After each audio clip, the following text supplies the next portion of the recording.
welcome to The Sports Show.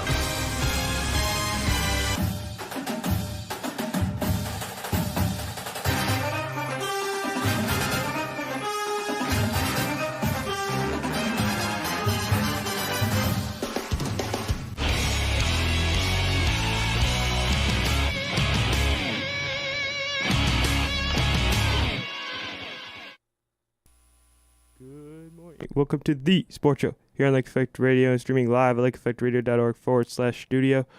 A reminder, The Sports Show is brought to you by Play It Again Sports in Lyndhurst. Play It Again Sports, the neighborhood sporting goods store where we buy, sell, and trade new and used sporting goods.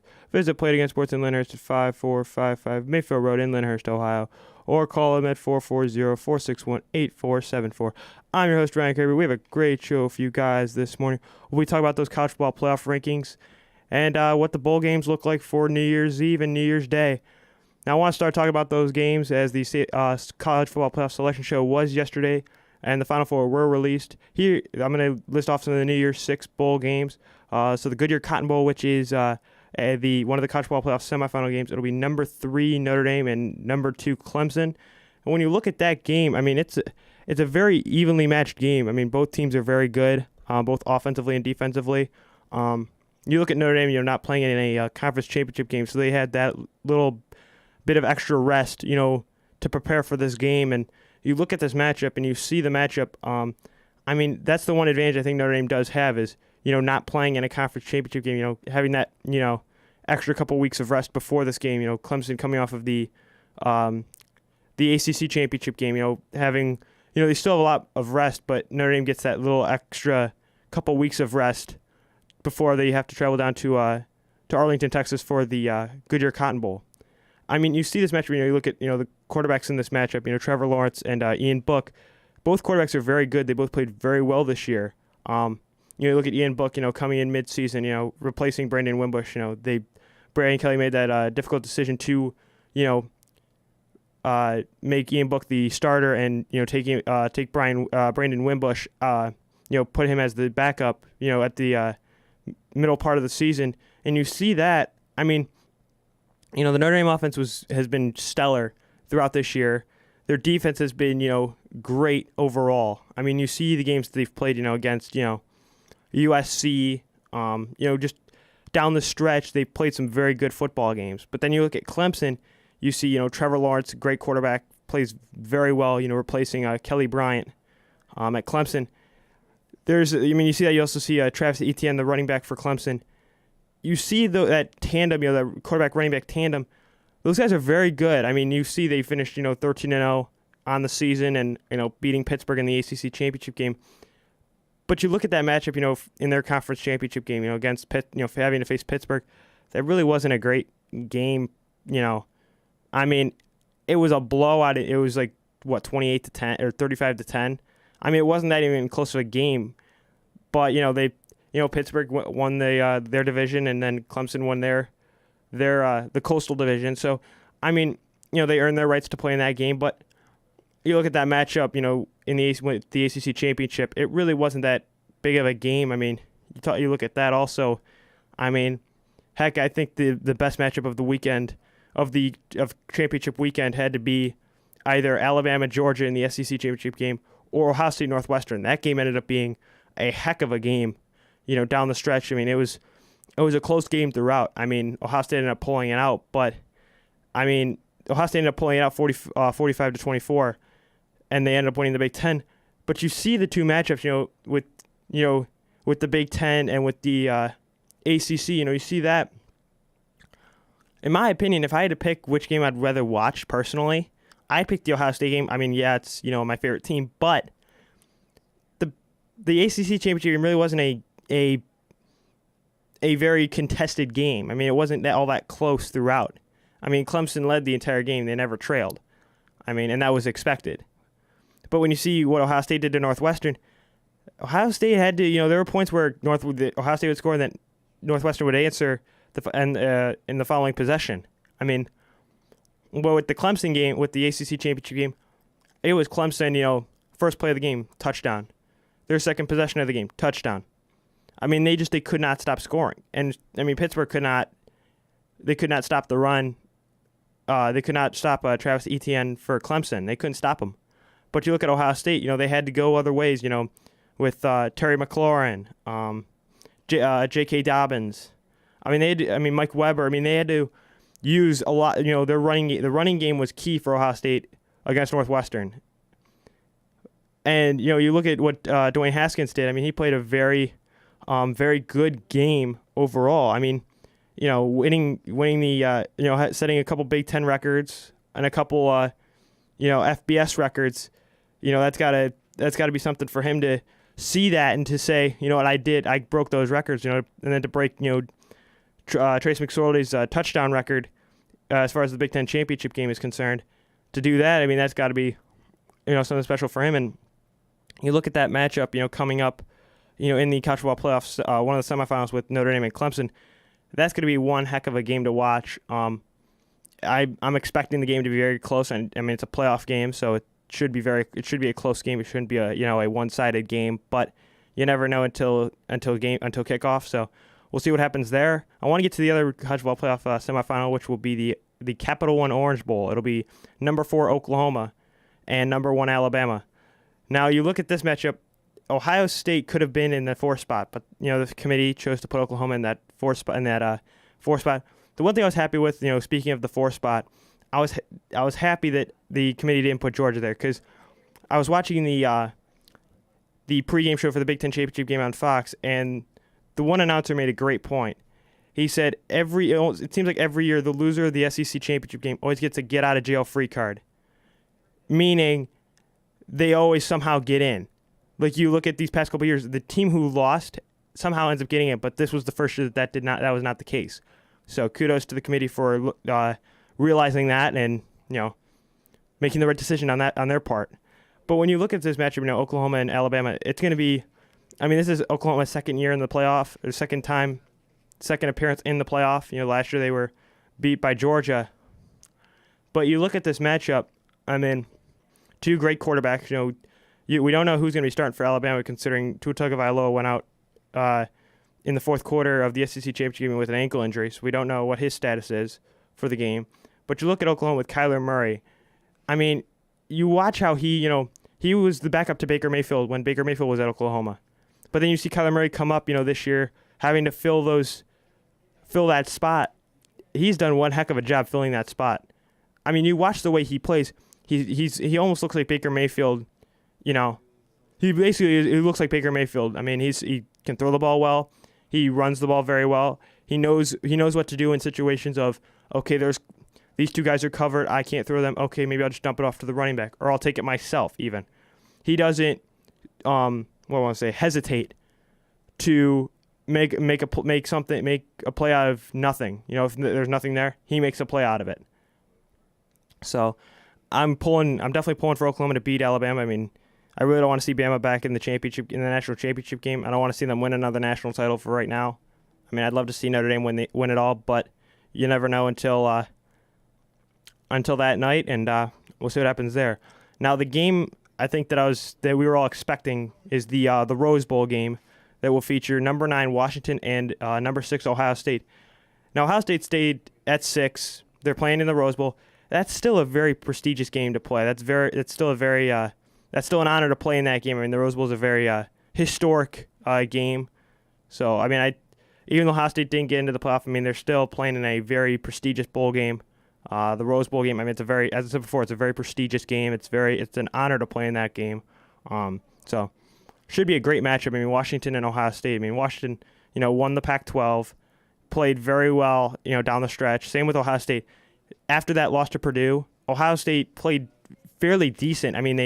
They had a close win against Nebraska, a close win against Maryland. They absolutely annihilated Michigan. You look at those 3 games, they played very. There were times when I thought, Ohio State may not even get into a New Year's Six bowl game. They may not even get into the Rose Bowl, or they may be in a like in the Outback Bowl or the there's so many bowl games, but. I thought that was going to happen, but to see the way Ohio State, rebounded after, the loss to Purdue, and then those 2 very close wins to both Nebraska and Maryland, and then, as I said before, annihilating Michigan, and then to come out and beat Northwestern in a very good game. I mean, I thought that was going to be a blowout, but to see the way both teams played, I mean, it was definitely a game to watch for sure. But then you see this matchup with Washington and Ohio State. As I said before, it's going to be a heck of a matchup. Two great teams, two great programs. I mean, you look at both quarterbacks. Jake Browning for Washington and then Dwayne Haskins for Ohio State. Two great quarterbacks. I mean, there's points where Dwayne Haskins did make some mistakes, but I mean, to be honest with you, he's played very well this year. Same with Jake Browning for Washington. He's played very well. He's kept the foot on the gas and he's done what he had to do. But speaking of this game, I want to talk about the Big Ten Championship game because there was some controversy during the game where I don't know if you guys watch the game, you'll know what I'm talking about. But there was a play where one of the cornerbacks for Ohio State stripped the ball from a Northwestern player, and basically the ruling on the field was a fumble recovered by Ohio State. That was the ruling. And then they overturned it because they said the guy's leg was down. Now, if you watch the play, let me pull it up.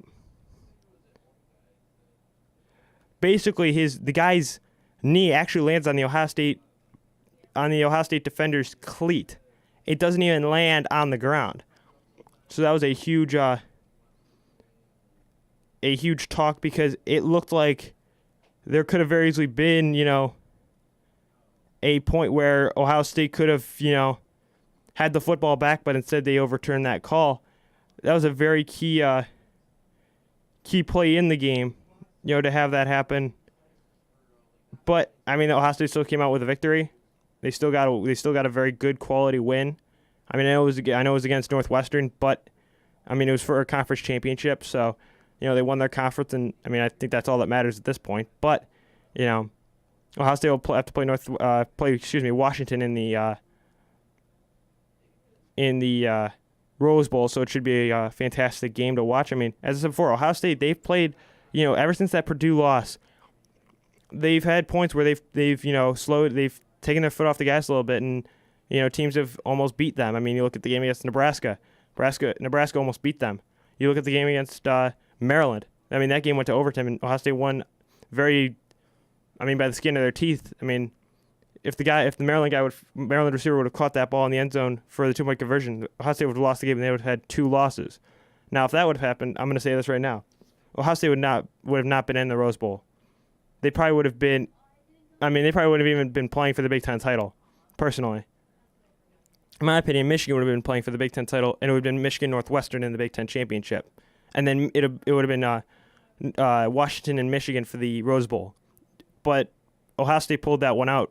It was a very close game, and you also look at you look at Michigan, the way you look at the way Ohio State has played as well. You look at how, as I said before, they rebounded off of the loss to Purdue, 2 very close wins to Nebraska and Maryland, and then to come out after a close win to Maryland and to absolutely just I don't even know if this is the right word to say, annihilate, but I mean, they absolutely embarrassed Michigan on in the rivalry game. They absolutely embarrassed them. I mean, to score 62 points against your arch rival. And mind you, Michigan was the number 4 team they were in the top 4. They were in the playoff at the time. But to do that to a playoff team, to score 62 points and only give up 39 points. I mean, in my opinion, if Ohio State can do that on New Year's Day against Washington, Washington's going to be they're going to be in for a shocker because Ohio State's going to beat them. I know the rankings are it wouldn't be a shocker, but Washington's going to be in for a slugfest because Ohio State's going to absolutely beat them, in my opinion. Washington has no chance of beating Ohio State personally. Because you see, as I said before, you see the way Ohio State has played, since the Purdue loss. They've played so well, and they've played so many great games. I mean, they had the 2 close games against Nebraska and Maryland, as I said before. And then, as I said before, they absolutely annihilated Michigan, 62-39. If they can get out to a fast start like they did against Michigan, and they don't slip up like they did against Northwestern, and still find a way to win the game, they're going to beat Washington for sure. But if they have those slip-ups late in the game like they did against Northwestern or against Maryland, there's going to be people saying, hey, I don't know if they could win this. I don't know if they're going to win this game, if they slip up again. But, we won't know, as I said before, we won't know until New Year's Day, and, we won't know until the end of the game, and who knows what will happen. I want to get to another matchup, in the New Year's 6. That's the PlayStation Fiesta Bowl, as number 11 LSU will be again number 8 UCF. Now UCF, they're at number 8. I mean, they won the American Conference. It was a very close, very tough game against Memphis. I'm happy they're in the top 10, to be honest with you. I mean, in my opinion, they should be in the top 5, but the committee, saw something that we didn't, so they put them at number 8, and they're playing in the PlayStation Fiesta Bowl, and they earned that spot. I mean, heck, last year they played in the Chick-fil-A Peach Bowl against Auburn and beat Auburn. But this game, they'll be facing LSU, another SEC powerhouse. So, in my opinion, if UCF can beat LSU and keep this winning streak going, they deserve to be in the conversation for the playoff next year for sure. Because think about this: UCF beat Memphis without their star quarterback Mackenzie Milton.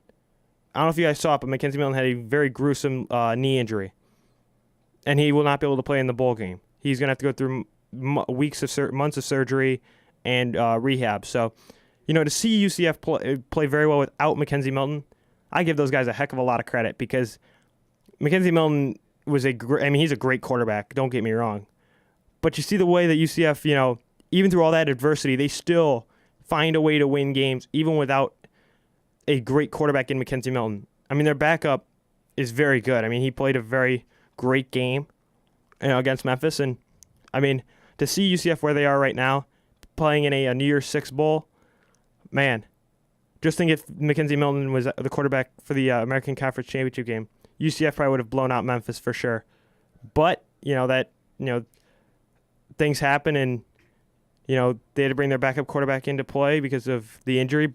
So, if UCF, as I said before, if UCF can pull this win out against LSU, they should definitely be in the talks for a playoff spot next year. I'm gonna say this right now. Forget UCF as far as their conference. Okay, yeah, they're in the American, but think about the winning streak they're on. They're on a 25-game win streak. 25, and they're playing against a very good LSU team who beat Georgia. I mean, you see that, and then you see the game. I mean, and then they went, and then LSU took Texas A&M 7 overtimes, but lost to Texas A&M. But you see the way LSU has been playing. As I said before, they beat Georgia.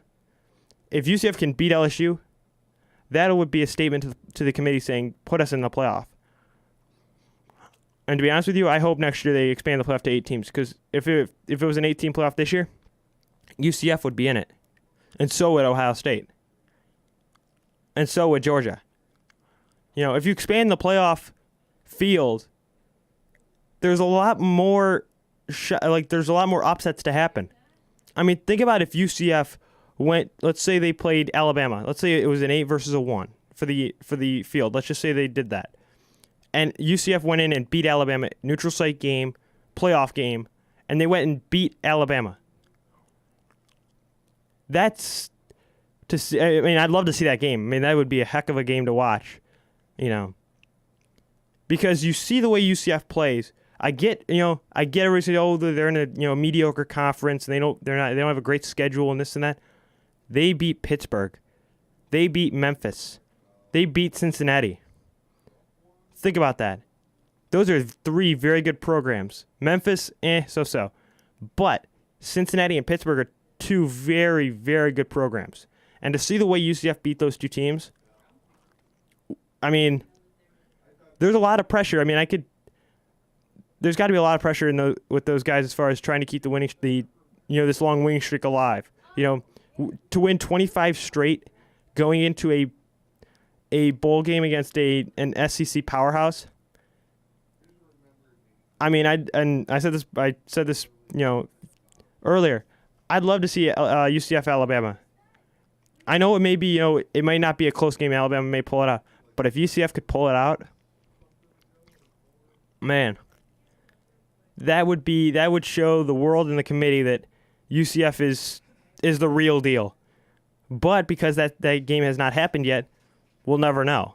But hopefully next year, with the schedule coming out, maybe it'll be UCF Alabama in the first game of the season. Who knows? But we won't know until next year. So, but back to the Fiesta Bowl. You look at LSU. As I said before, they beat Georgia. They played some very good quality games.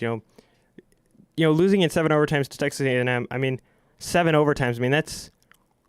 That's a heck of a game. Going into the wee hours of the morning. That's. I know they lost, but I'd call that a good loss, because 7 overtimes, that means you were in the game from kickoff till the end of the 7th overtime. So I give LSU a lot of credit for that game, because they played very well in that game against the Texas A&M team that was, coming off of a loss and playing, some great football, but not playing their best football. So, but I want to get back to UCF, because I know everybody's going to say, oh, UCF, as I said before, UCF's they're in a mediocre conference. They've got, they don't have a great schedule. They don't play that tough of opponents. I'm going to say this again. They beat Pittsburgh. They beat Cincinnati. Those two programs are very good. Look at Pittsburgh. They ended up playing for the ACC championship and lost. But you know what? I think that was expected. So you think about that. You think about Cincinnati. UCF beat Cincinnati. It's a very good game. They pulled it out. You think about the game against Memphis in the conference championship game. UCF almost lost that game. They were down. They were down by 19 going into the fourth quarter, or going into the third quarter. At the end of the first half, they were down by 19 points and came back and won. That shows a lot from a football team. Think about that. You're down by 19 points in a conference championship game at halftime. To be honest with you, I bet you half the crowd in that stadium was doubting UCF, personally. Because if you're down by 19 points at halftime, there's really no hope of coming back from that. But then to see UCF come back and win that game in the way that they did, man, that really shows the committee something that this team. I know they haven't beat any powerhouse programs, but think about that deficit. Being down by 19 points in a conference championship game at halftime without your star quarterback. I'm going to say this again. Remember, they were without Mackenzie Milton. They were without their star quarterback. They had a backup playing in his place because he had gotten injured. He had a gruesome knee injury in the game against USF. So to see the way UCF came back without their star quarterback in the conference championship game, after being down by 19 and coming back from 19 points down to win the game, I know it was against Memphis. I know people were probably going to say, "Oh, Memphis is this mediocre team," but Memphis was up by 19 points at halftime, and they kept the lead well into the third quarter. And then by the end of the third quarter, it was a very tight game. By the end of the third quarter, and then once the fourth quarter hit, UCF took over. And you know what? That's UCF football for you. They take over.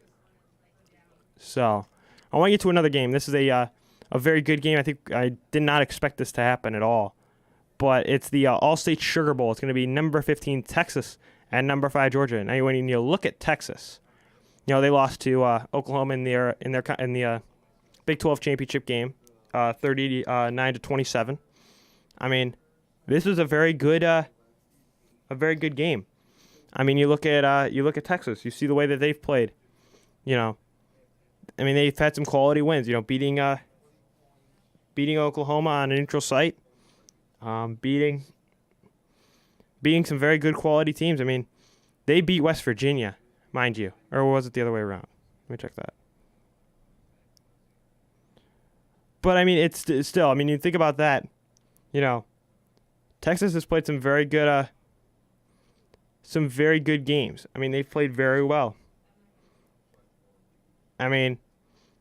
It's crazy to think that if Texas would have won the Big 12, they would have been playing in the college football playoff. But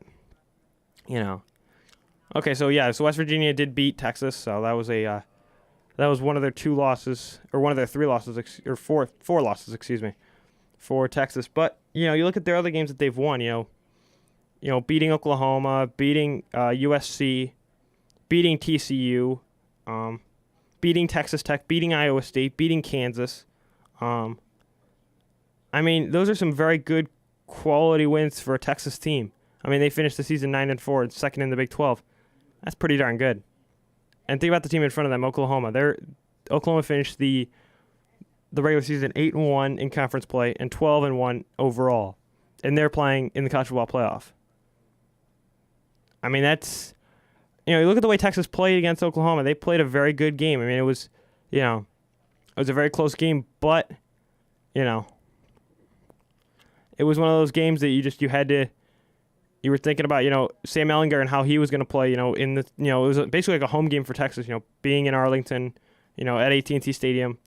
I mean, if you think about it, if Texas played better and they were, the 2 or 3, if they were ranked 2 or 3 in the college football playoff rankings, they would have been playing it at AT&T Stadium again.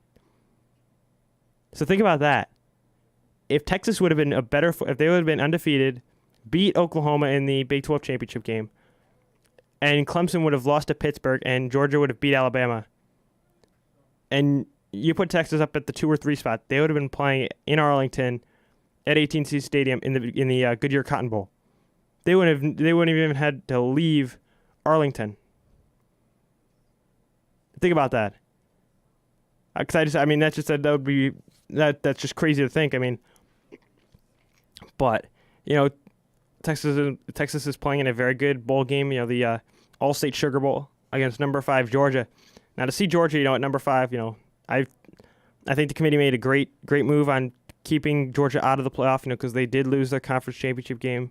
As I said at the beginning of the show, if Georgia would have basically, watching the Big Ten the Big Ten championship game pregame show, one of the announcers made a great point saying that the loser of the SEC championship game always seems like almost every year except for this year, that the loser of the SEC championship game always gets that get out of jail free card. That you lost your conference, but you're still into the playoff. But he also said, the loser of the SEC championship game should be automatically out of the playoff, and the winner should automatically be in. So, you look at the playoff rankings now, Alabama's at 1. They won their conference, and they're playing in the playoff. Georgia lost in the championship game. Now they're not playing in the playoff. I mean, I hope they keep doing this over and over again. The loser of the SEC championship game should not be playing in the playoff. The winner should be. I mean, because Georgia has 2 losses, mind you. They lost to LSU, and they lost to Alabama. So they'll be playing in a very tough team. Those Texas Longhorns, a very good team. I mean, I think Georgia has a very good chance of winning this game. But, if Texas can play very well and, play the full 60 minutes, and, I mean, I could see this being a 7-point game, a 7-point win for Texas very easily. I mean, because you look at these 2 programs, 2 very good, storied programs. I mean, look at Texas. You look at the guys that have come out of Texas and gone into the NFL. You look at Vince Young. I mean, the list goes on and on. But, I mean, look at the guys that have come from Georgia that are in the NFL. Recently, Nick Chubb, Browns running back Nick Chubb. Sony Michel, who's the running back for the New England Patriots. No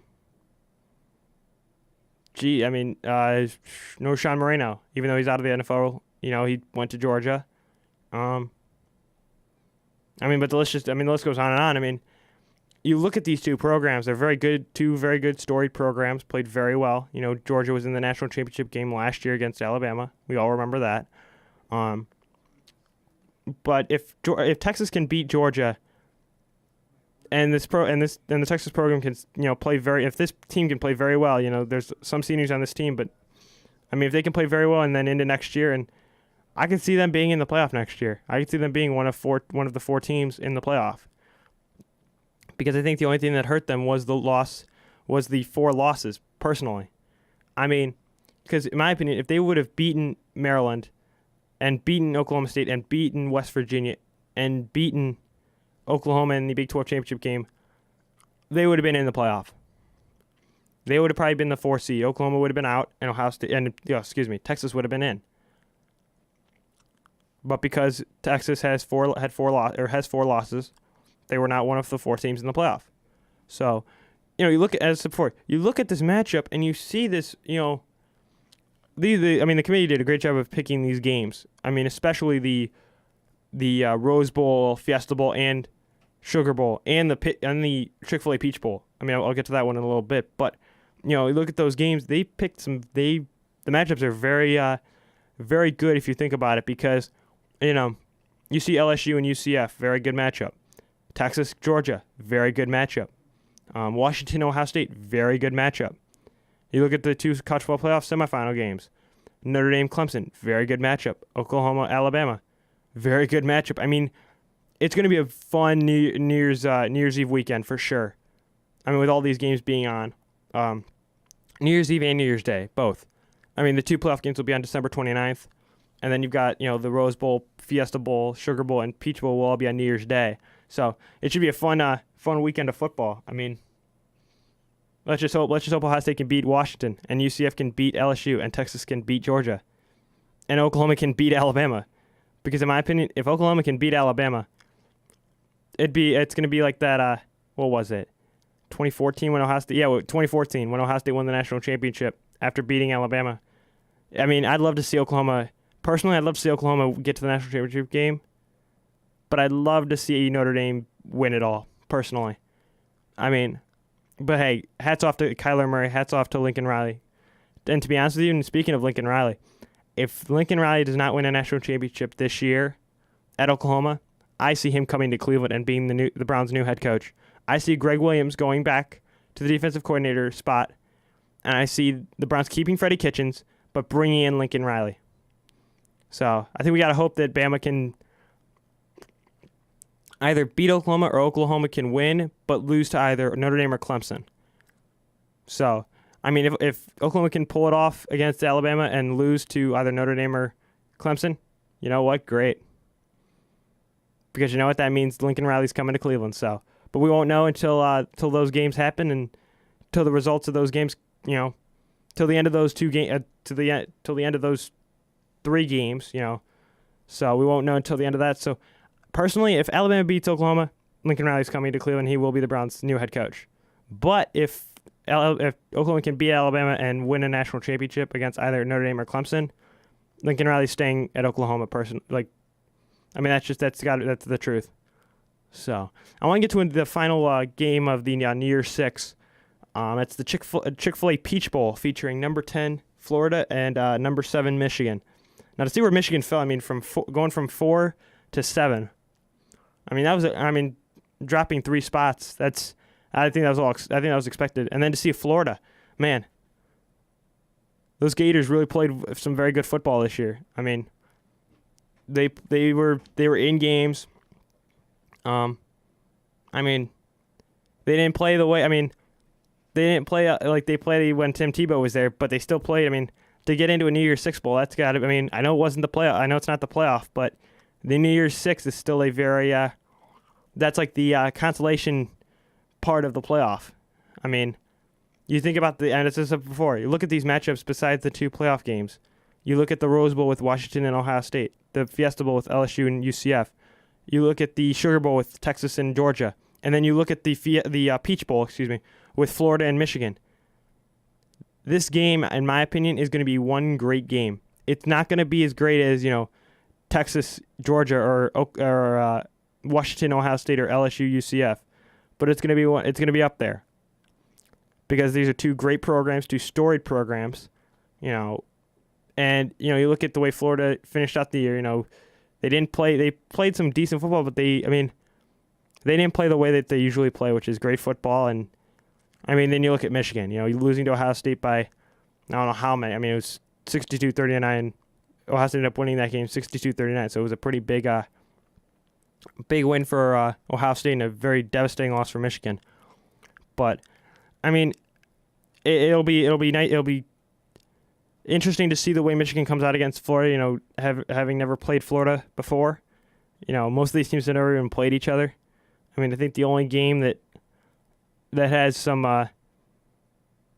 experience between the 2 teams, facing off against each other is the Goodyear Cotton Bowl with Notre Dame and Clemson. They've been played, I think it was last year, or was it 2 years ago? It was at some point, in the past, but I mean, you look at the game. You look at this game. Florida and Michigan. I mean, two great, as before, two great programs, two great teams, two great coaches. I mean, Jim Harbaugh and what was it, Will Muschamp, I think. But I mean, it should be interesting to see. Shea Patterson. After coming off the injury against Ohio State, still don't know. I mean, I don't know if he's healthy or not. But I mean, if Florida can pull this one out against Michigan, man, I think Ohio State fans will be happy. If Ohio State beats Washington and Michigan loses to Florida, I think we're all going to be happy because Michigan lost. So we got hope for a Michigan loss and Ohio State victory. But I mean, it should be interesting to see where these games go. It's kind of hard to not see Ohio State in the playoff. But the committee made a good decision. Ohio State did win the Big Ten, but they had a very embarrassing loss to Purdue. At the time, Purdue was at 500, so they were 500. They had a 500 record, so committee made a good decision not putting Ohio State in. I mean, I would have loved to see Ohio State in, but the committee did what was best, and putting Oklahoma in the 4th spot was still good. I mean, it's still going to be a great matchup against Alabama. I mean, I would have loved to have seen a rematch from 2014, Alabama and Ohio State. I would have loved to seen that. But, I mean, it should still be, as I said before, still should be a good matchup. Overall, the bowl games, I mean, these New Year's Six, I mean, the other bowl games, the only reason we're not talking about those is because those are, I mean, there's so many. I mean, there's ones that have got names that are crazy, to be honest with you. I mean, there's some of the games in some of the bowl games are just they've got these sponsors, man. These bowl games have got some crazy names. That's all I gotta say. I mean, I'll read a couple off to you, but I mean, pardon me if I don't pronounce these right. I mean, these are some very there's some good matchups. Don't get me wrong. It's just, I mean, these games are, you got the Mitsubishi Motors Las Vegas Bowl. Let's see, what's another one? The Chirabundi Boca Raton Bowl.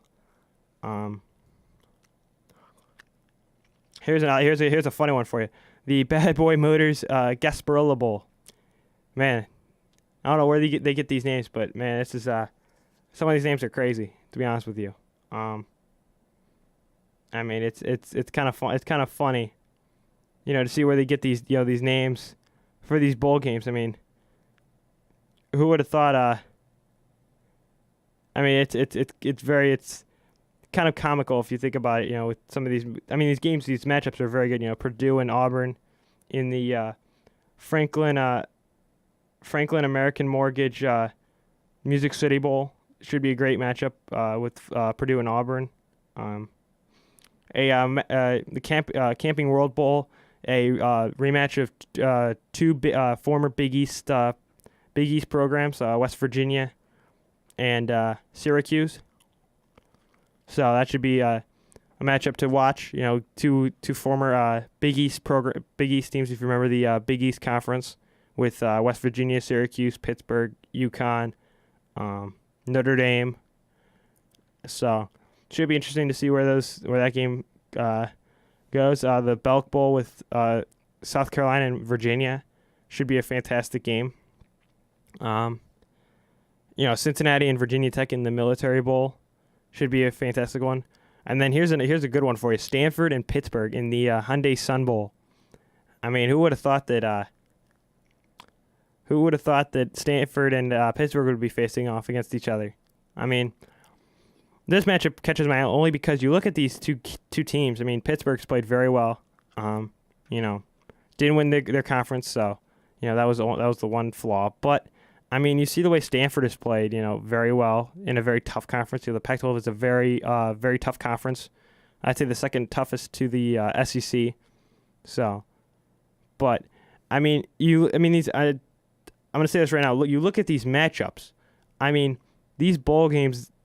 I mean, the committee only picked the New Year's Six. These other bowl games, these teams had to get into. It wasn't like there was a selection committee for this. These teams got in based on record. So, I mean, it's going to be interesting to see where, you look at where Northwestern fell. They're in the San Diego County Credit Union Holiday Bowl against Utah. And Utah lost the Pac-12. They were the runner-up in the Pac-12 championship. So, Northwestern was the runner-up in the Big Ten championship. So, I mean, two teams who both made their conference championship games but lost, playing in a bowl game. That's decent. That's a pretty good good matchup. And then also you look at the TaxSlayer Gator Bowl with NC State and Texas A&M. You see that matchup. I mean, NC State, I don't even know how many games they played because of the hurricane. I mean, NC State has had such an up and down year because of the hurricane and playing some of the games and having some games postponed and to still end up in a bowl game. That must seem pretty nice, given that they, as I said before, they've had an up and down year with the hurricane and games being postponed and this and that. So, I mean, here's another great matchup, an SEC Big Ten matchup with the VRBO Citrus Bowl with Kentucky and Penn State. Two great programs. Kentucky shocked us all by playing so well this year. I mean, they went 9-3. Was it 9-3? Yeah, they went 9-3. They were ranked. In the final rankings, in the final top 25 rankings, they finished 14th. So, I mean, and Penn State finished 12th. So, I mean, these games are. I mean, you think about these bowl games. These are like no-name teams. You know what I mean? Like some of these games are. Like there's some bowl games that are like Louisiana Lafayette. Never heard of them. I mean, but you look at some of the other matchups. The VRBO Citrus Bowl, the Outback Bowl, the Sugar Bowl, the Fiesta Bowl. I'm just naming a couple. I mean, I know some of those are part of the New Year's Six, but all these bowl games, forget the New Year's Six, but all these bowl games have some promising matchups. I mean, it's kind of crazy to think that, who would have thought, Mississippi State would be taking on Iowa in the Outback Bowl on New Year's Day. I mean, who would have thought Missouri would be taking on Oklahoma State in the AutoZone Liberty Bowl? I mean, who would have thought Cincinnati would be taking on Virginia Tech in the Military Bowl? Who would have thought? I mean, who would have thought Michigan State would be taking on Oregon in the Red Box Bowl in Santa Clara, California? I mean, you see these matchups and how, I mean, the committee with the New Year's Six got those matchups correct, without a doubt. I mean, putting Ohio State and Washington in the Rose Bowl, very, very good matchup. But you look at the playoff games. I mean, Notre Dame, Clemson, going to be a wire-to-wire game. Oklahoma, Alabama, wire-to-wire game. I mean, you look at the past couple years with the playoff, and you see, Alabama. I mean, they've played some great games in the playoff, but they're one loss in the playoff, mind you. Or they've got two losses in the playoff. Their first loss in the playoff was in 2014 against Ohio State in the semifinal game at the All-State Sugar Bowl. That was the first year of the playoff. Their second loss was in the national championship game against Clemson, I believe 2 years ago. So, I mean, even though Alabama finished this year undefeated, they still have two losses in the playoff on their playoff resume. They still have two losses. I know people are going to say, "Oh, well, that's the playoff. That's nothing." I mean, it still matters. They've lost two playoff games before. One against Ohio State and the other against Clemson. One was a semifinal game. The other was the championship game. Ever since then, they haven't lost a game since. And to be honest with you, they're bound to lose this game against Oklahoma. Because you look at Oklahoma with Kyler Murray. I mean, you look at the team that Oklahoma has with Kyler Murray and the boatload of receivers and running backs that this Oklahoma team has.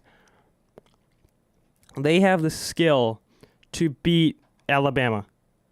I know people are going to say, well, they're not, why would you root against Alabama? They've got the best, they're the number one team in the country for a reason. To be honest with you, the only reason Alabama they have a great football team, don't get me wrong. But when you see, the schedule that Alabama has, I mean, you look at their schedule and you see their schedule, they really don't have they have a tough schedule, but they don't. I mean, I'll put one example out there. They had to face the Citadel before their game against Auburn. The Citadel, a mediocre team. They had to face let's see here, Arkansas State, second game of the season. They had to face Louisiana Lafayette, beat them 56-14. And then they had to face the Citadel, 50-17 win before the game against Auburn. I mean, you look at some of these games. I mean, beating Arkansas, that's an SEC team, by the way. Arkansas, 65-31. I mean, and then they beat Texas A&M, 45-23. Beat Ole Miss at Ole Miss, 62-7. This team is just unbelievable. But I think they're going to get tripped up against Oklahoma. I think I'm going to put this right out there right now. I know it's a little bit early. I know the matchups just came out yesterday.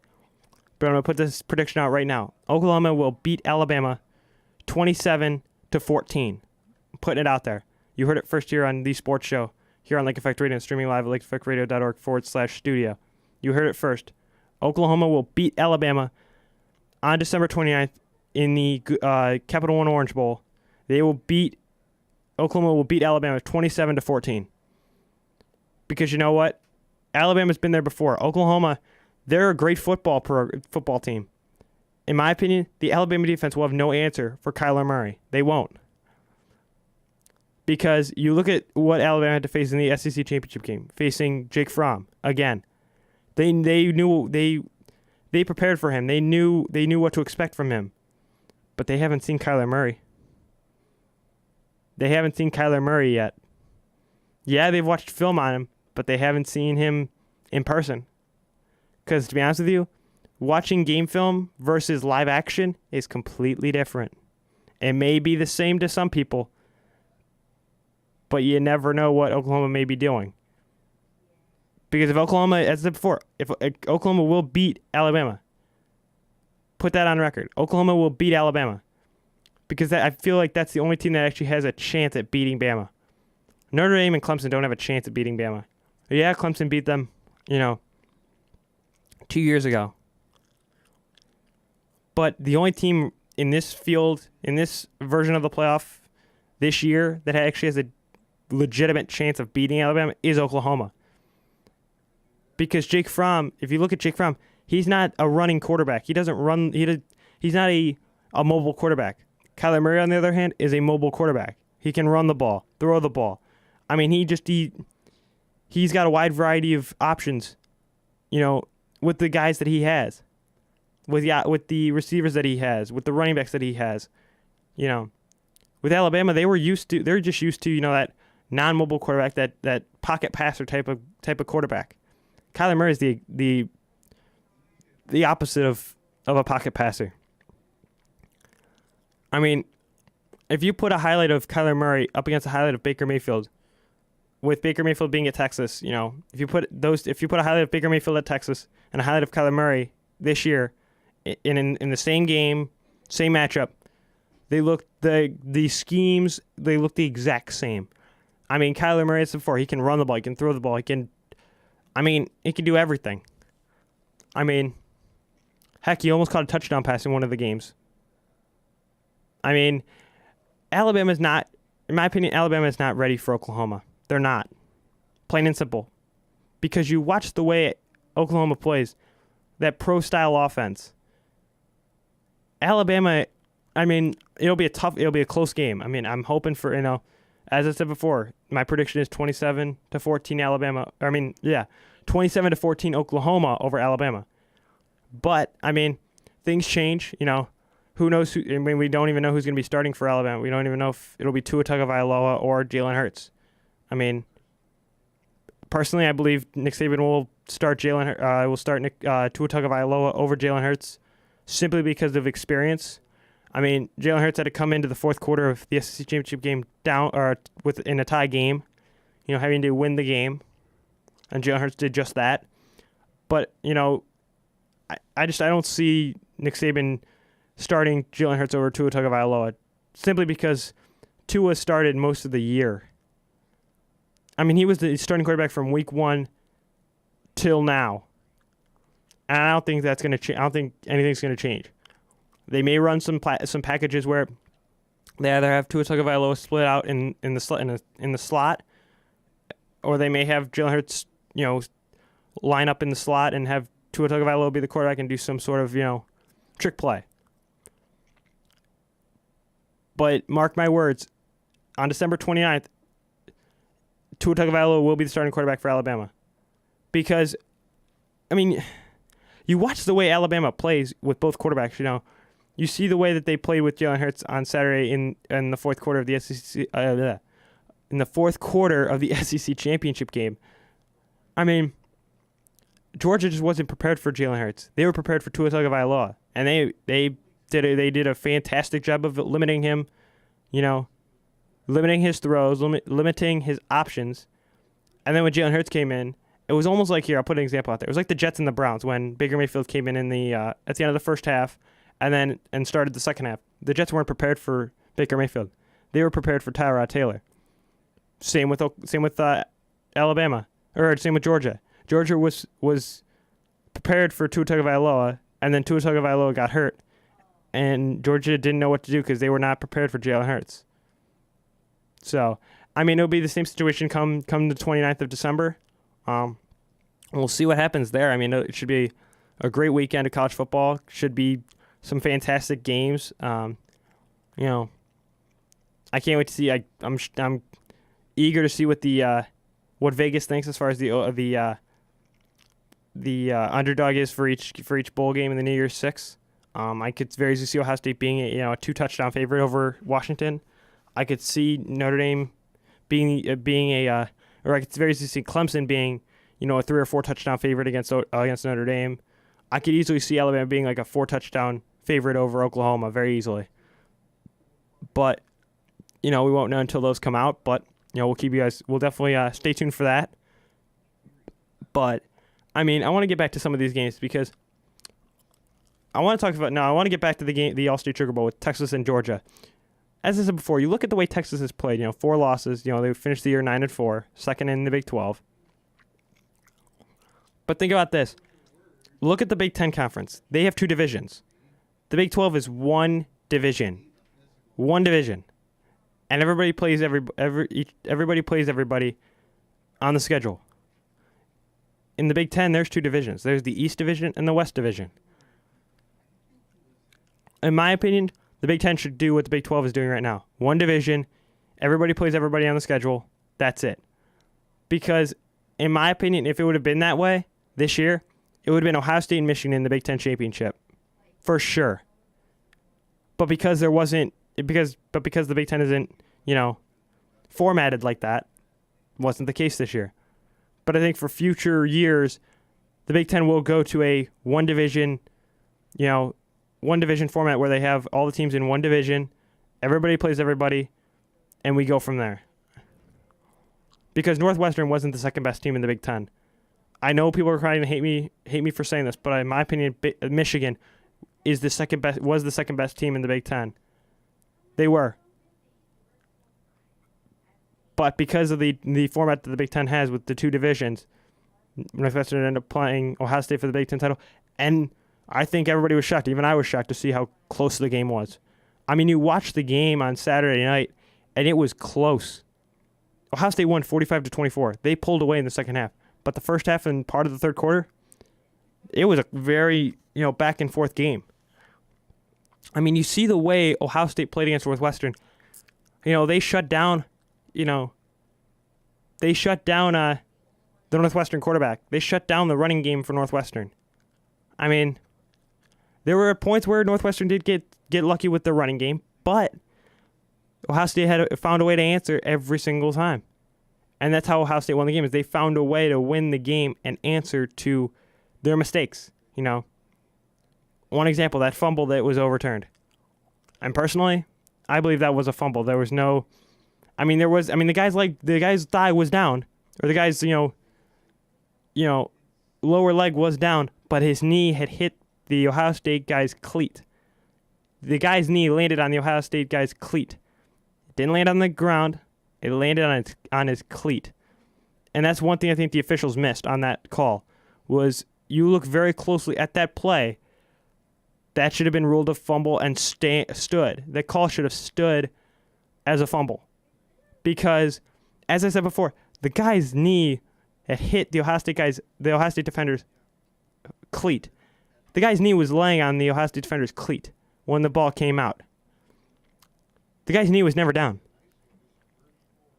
But, I mean, I think that's one play that Ohio State, that Northwestern did get lucky with, was that call was overturned and it was ruled, it was ruled a catch and no fumble. But in my opinion, if that was ruled a fumble, and I think Ohio State would have won by more points. But because that call was overturned, Ohio State won, by, 20? What was it? They won by 21. They won by 21 points. They won by 21 points. It's the simple thing of a missed call by the officials. It's kind of funny to think about that in a way that, one call could change the game. It's happened before. There's been points where Ohio State has gotten lucky on a call and they ended up winning the game. There's plays that Ohio State gets lucky on. You look at the game against Maryland on that 2-point conversion. The Maryland receiver was wide open. There was nobody around him, and the guy dropped the ball. Ohio State got very lucky with that. So I think that was just karma getting back at Ohio State. So that fumble, maybe it was karma, maybe it wasn't. I don't know. But you see that game, and you see the way Ohio State played in that game against Northwestern. And they played a very good, tight game.